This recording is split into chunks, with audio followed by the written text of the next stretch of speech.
Hello everyone! Today I'm going to talk about the teen life and culture in the 1950s.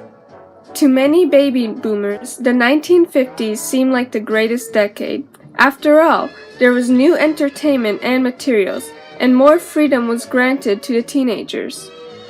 To start off, here are some of the driving questions that will be answered. So some of the questions are, what was life like for the teenager before, and what was the typical family of the 1950s? When did the new teenager appear and change society's views on things? What is a consumer economy and how does it affect us today? And finally, was this changed stereotype of a teenager good for their society back then, and had it helped us now? During this period of time, families were just getting adjusted to normal, peaceful, family-oriented life after the tragic World War that ended in 1945. Before the 1950s, teens did not have a lot of freedom. Most were expected to stay and do hard labor around the home.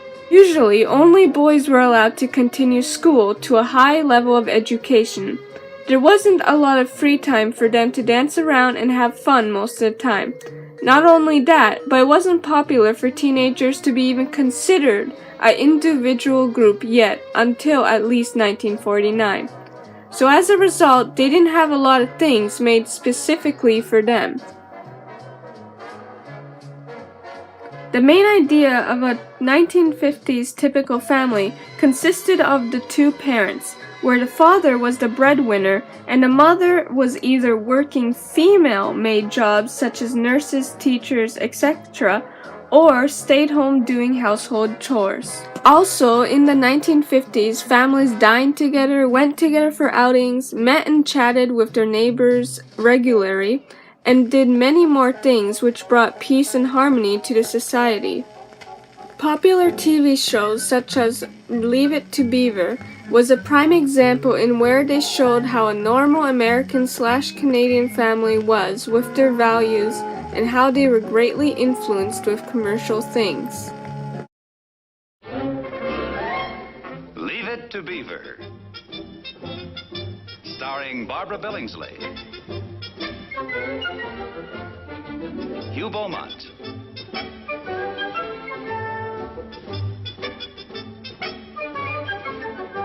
Tony Dow,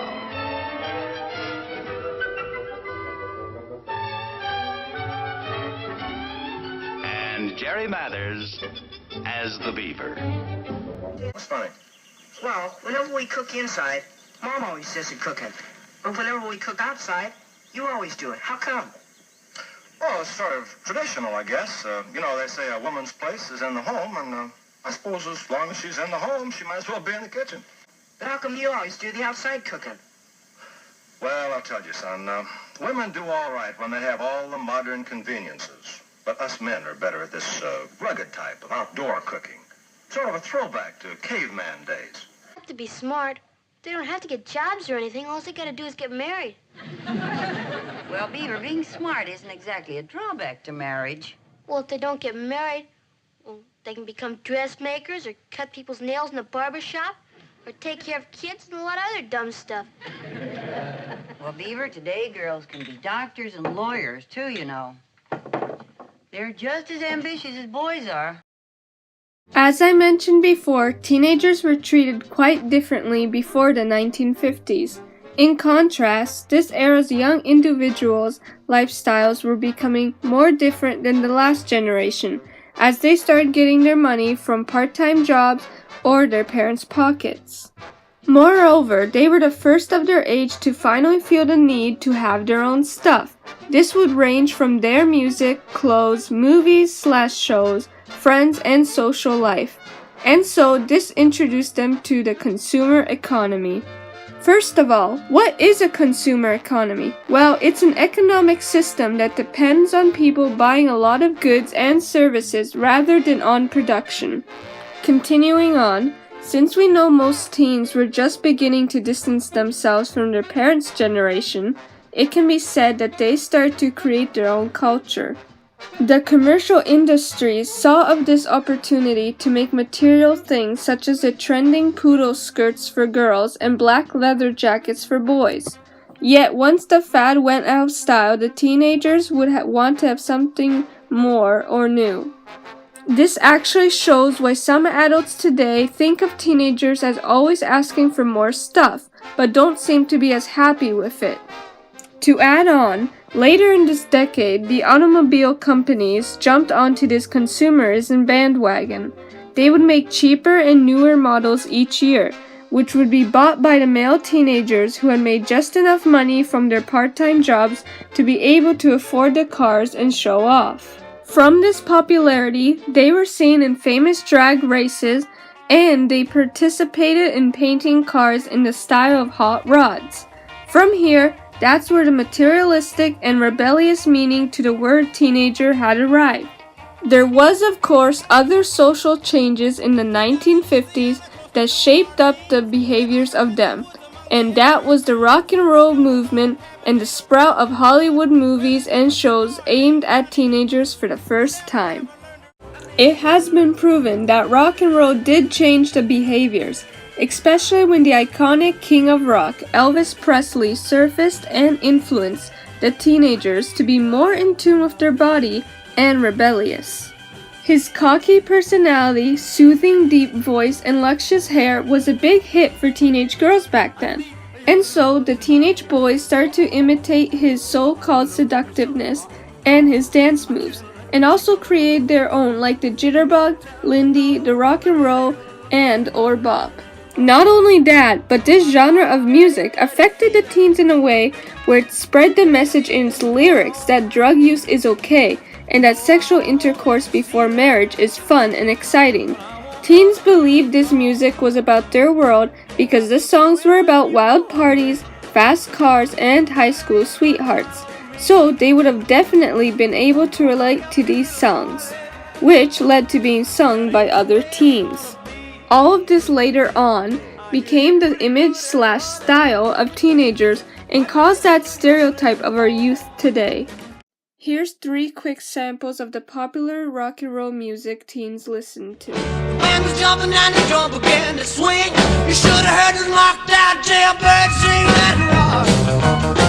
Everybody let it rock.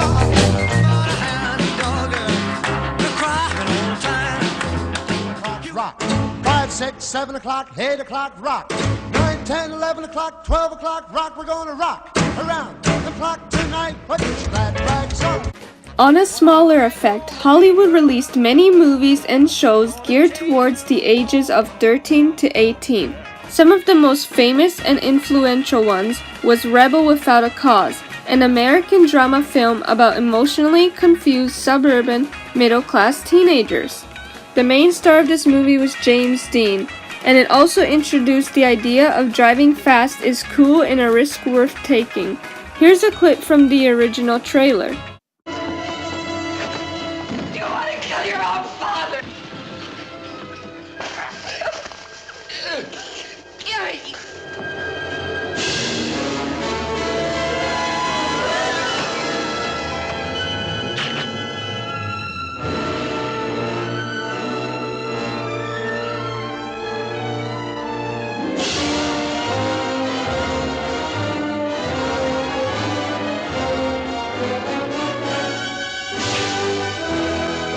Last but not least, in the 50s, the dating style was changed and made it less of a taboo. They regularly went on dates after school to ice cream parlors, pizza parlors, drive-ins, and bowling alleys as young as 13. And if just 2 years older, they were already hugging, kissing, or making out. Since the teenagers were having a free and easy life, many chose to stay all throughout high school and take interest in a higher level of education, such as college or university, both boys and girls alike. Now, the final question is, was this big change to teenagers' image good for society back then? And was it beneficial for the modern teenager today? Well, through the brainwashing ways of consumerism, influence of music and TV entertainment, These events made it seem as if all teenagers are more independent and rebellious, so this stripped the idea of family-oriented living. These new kids wanted to be alone in their rooms, possibly talking to their dates on a rotary dial phone, or sneaking out at night/day, going to clubs, parties, dressing up in gangster or flirty clothing, and fast driving. From this information, it shows that although these changes may have given teens today more freedom and independence, it also kind of ruined their image from being hardworking/helpful to carefree and ambitious.